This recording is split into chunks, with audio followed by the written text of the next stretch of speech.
Gracias a los amables compañeros aquí presentes, los amables oyentes de la Z101, el gobierno de la tarde. Mira, yo mencionaba ayer brevemente, pero quiero dejarlo explícito, mejor explicado hoy, el hecho de que la necesidad o la intención del gobierno de aprobar una reforma fiscal que, si bien tiene la intención de recaudar más dinero, su objetivo fundamental es más el de llevar una señal a los acreedores internacionales, a los organismos internacionales y también a las firmas calificadoras de riesgo, que son las firmas calificadoras Moody's, Standard & Poor's, Fitch, que son las que más trabajan con la República Dominicana. Establecen calificación de riesgo para el país y esa calificación de riesgo la conservan los inversionistas cuando el gobierno va y emite deuda, emite bonos.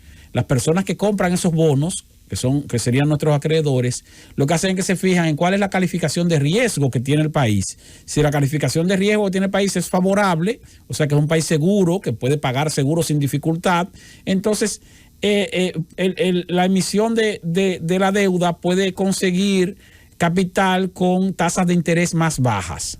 Si el país tiene mayor nivel de riesgo, la calificación no nos favorece mucho, entonces lo que tenemos es la obligación de ofrecer tasas de interés, pagar tasas de interés más altas para que entonces los acreedores se interesen. A mayor riesgo, mayor costo, es decir, mayor tasa de interés. Por eso cuando nosotros hablamos aquí en el patio, como uno dice, si tú tienes que la tasa de interés pasiva que pagan las entidades financieras por depósitos de certificados de parte de nosotros como inversionistas o como acreedores, en caso de que vayamos a comprar certificados, a depositar certificados en un banco, si la tasa promedio ronda el 7%, por poner un ejemplo, 7% anual, y tú ves que alguna entidad financiera o una entidad de esas que a veces son medio fantasmas, te ofrece una financiera por ahí, te ofrece un 11, un 12, un 13%, que está muy por encima del promedio que se paga, tú dirás, ay, mira, yo voy a depositar mi dinero aquí porque me están pagando más.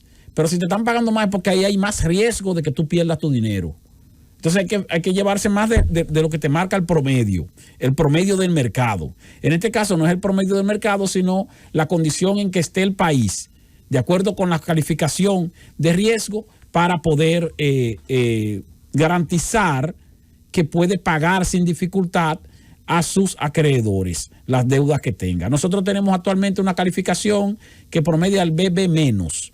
Las calificaciones son de A, B, C y así sucesivamente. Ahora, cada calificación en A hay varios niveles. En B hay varios niveles y en C hay varios niveles. Nosotros estamos en BB menos, pudiéramos estar, por ejemplo, en B más. Si estás en B más, eso es más bajo que BB menos, aunque tenga la rayita de menos, pero subiste 2 niveles. En vez de ser B solamente, eres doble B. Luego pasas a ser triple B y luego pasas a ser entonces A negativo o A positivo, luego doble A, luego triple A. La mayor calificación es la triple A.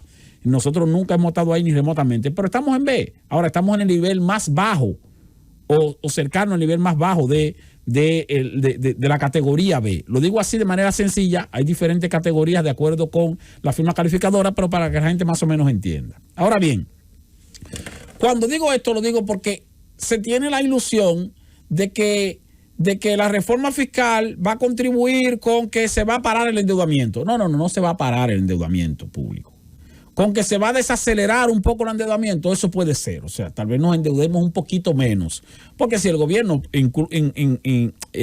aplica una reforma fiscal que le genere un aumento de las recaudaciones, ese aumento de las recaudaciones, si no aumenta el gasto público, puede contribuir a reducir el déficit. Y a reducir el déficit, entonces tendría que buscar dinero prestado, pero menos del que tendría que buscar prestado si el déficit aumenta, si sus recaudaciones no aumentan. Ahora, la presentación de una reforma fiscal tiene doble riesgo. Tú tienes la posibilidad de aumentar tus recaudaciones, es cierto, pero también tienes la posibilidad de que se te caigan las recaudaciones, dependiendo del tipo de impuestos que aplique. Y los otros días aquí había Estaba aquí la directora ejecutiva de la Asociación de Productores de Ron, que ponía un ejemplo bastante interesante. En el año 2012 se aplicó una reforma fiscal donde se le cargó más impuestos a las bebidas alcohólicas. Entonces, cuando se le cargó más impuestos a las bebidas alcohólicas, en vez de haber un aumento de las recaudaciones, por ese concepto lo que hubo fue una reducción, porque lo que se produjo fue una baja o una caída en la demanda de esos productos alcohólicos, con el agravante de que tú dirás, bueno, como se produjo una reducción de un producto que afecta a la salud, es positivo. No, lo que hubo fue un aumento de la producción ilegal de ese producto y un aumento del consumo del producto ilegal más barato para el consumidor, pero al mismo tiempo más perjudicial. Y más perjudicial para el Estado, porque entonces el Estado no recaudaba lo que debía recaudar si hubiera mantenido ese mercado con un nivel de impuestos moderado, pero que entonces tuviera un nivel de producción lo suficientemente alto como para generar riquezas y al mismo tiempo pagar más impuestos. Pero para pagar más impuestos con base en sus ganancias y no pagar más impuestos con base en una mayor carga tributaria que pudiera ser revertida. Pero ese es otro tema. El punto aquí es que yo les pongo el ejemplo de que del año pasado, o no del año pasado, de este año, pues no se confunde con el presupuesto, de este año. Este año, por ejemplo, el gobierno presupuestó un déficit, diferencia entre ingresos y gastos de 145 mil millones de pesos, más o menos, 146 mil millones de pesos. Y presupuestó también la necesidad de financiamiento por 146 mil millones de pesos para pagar vencimientos de deuda. Un total de 291 mil millones de pesos. Luego sometió un proyecto de presupuesto complementario donde dijo que el déficit aumentaría en 65 mil millones de pesos más. Por lo tanto, el gobierno este año tendría que buscar prestados o identificar préstamos tal vez que no ejecutó del año pasado por el orden de los 356 mil millones de pesos. 145 mil millones más 146 mil millones más 65 mil millones. Entonces, supóngase usted 356 mil millones de pesos. Supóngase usted que el gobierno hubiera aprobado una reforma que le hubiera representado este año un aumento de sus recaudaciones en 50 mil millones de pesos y que a su vez sus niveles de gastos se quedaran igual, porque si aumenta el gasto, entonces también aumenta el déficit. Entonces, en vez de buscar 356 mil millones de pesos prestados, tendría que buscar 306 mil millones de pesos prestados. Entonces, fíjense que lo que ha hecho es pedir menos dinero prestado, pero no dejar de pedir prestado. Este año, el año que viene, por ejemplo, el gobierno está presupuestando un déficit de 175 mil millones de pesos y compromiso de pago de deuda por 109 mil millones de pesos. Asumiendo que las cosas se queden igual para el año que viene, o sea, que recaude lo que tiene previsto recaudar y que no gaste más de lo que tiene previsto gastar, tendría que buscar prestados el año que viene 184 mil millones de pesos. Vamos a aprobar una reforma. Para que el gobierno no tome dinero prestado el año que viene, esa reforma fiscal tendría que ser lo suficientemente grande como para generarle al Estado ingresos adicionales por 284 mil millones de pesos, lo cual es sencillamente imposible. Imposible. Yo he dicho aquí y lo repito, que lo más que va a conseguir el gobierno como aumento de sus recaudaciones por una reforma fiscal, como mucho, son 50 mil millones de pesos. No creo que aumente más de 50 mil millones de pesos como resultado de una reforma fiscal. Porque si hace aprobar una reforma fiscal calculando recursos por más de 50 mil millones de pesos, entonces lo que pudiera tener es un grave problema en cuanto a el hecho de que esos impuestos o esa reforma sería tan dura que provoque protestas sociales o que provoque una caída de los sectores productivos que resultaran más cargados y entonces eso se les revertiría. Pero vamos a suponer, siendo positivo, que recaude 50 mil millones de pesos más. Muy bien, una reforma que dio como resultado 50 mil millones de pesos más. Entonces, en vez de buscar prestados 284 mil millones, si no gasta más y recauda lo que tiene previsto recaudar, podría buscar prestados solamente 235 mil millones de pesos. Pero como quiera son 235 mil millones, como quiera es mucho.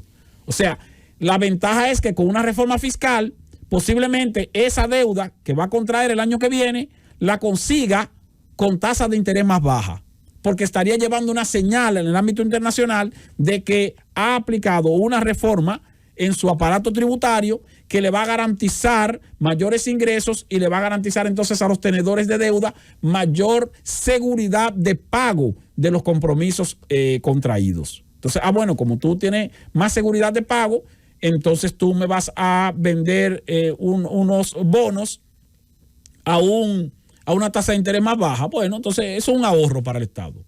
Una tasa de interés de 7%, no, la conseguimos a un 5%. O una tasa de interés de un 9%, no, la conseguimos a un 6%. O la conseguimos a un 4%. Bueno, qué bueno. Tú reduces así el costo del pago de la deuda.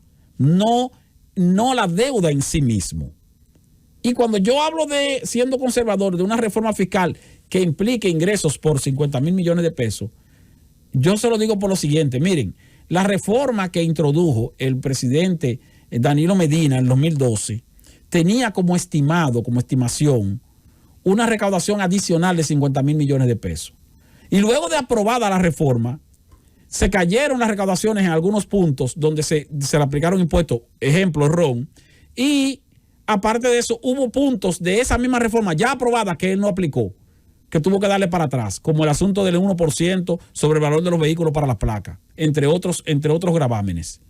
Entonces, la pasada reforma que se intentó introducir en el Congreso Nacional ahora en este gobierno a finales del año pasado, junto con el presupuesto, que era lo que le llamaban la mini reforma fiscal. Fíjense toda la protesta que generó.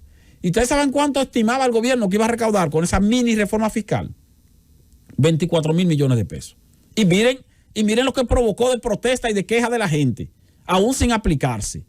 Entonces imagínense que si usted va a introducir un proyecto de reforma fiscal para usted recaudar, por ejemplo, 100 mil millones de pesos, tiene que ser 4 veces más dura que la que se intentó introducir el año pasado.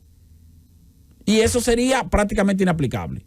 O tendría que ser tan dura como la que anda circulando en un documento que las autoridades dicen que no es un documento oficial. Que es durísima, esa es durísima. Esa estima que va a recaudar a 100 y pico de miles de millones de pesos. Pero ya ustedes saben, esa reforma que anda circulando, tal como está presentada, y es prácticamente imposible de aplicar en este país, en estas condiciones. Y ya vimos cómo el sector empresarial comenzó a quejarse, a decir que no es momento de una reforma de esa magnitud. Y es con razón, porque las condiciones económicas no están para ello. Ahora, no se hagan ilusiones con el hecho de que una reforma fiscal va a implicar una paralización o una reducción del endeudamiento. Eso no es cierto. Lo que va a implicar es una reducción del costo del endeudamiento, pero no del endeudamiento en sí mismo, porque las necesidades del Estado siguen siendo grandes y crecientes, y las posibilidades de recaudar más de lo estimado siempre se queda en eso, en lo estimado. No tenemos la seguridad de que el resultado vaya a ser tan efectivo como el simple hecho de presentar más impuestos en contra del bolsillo de la población. Francis.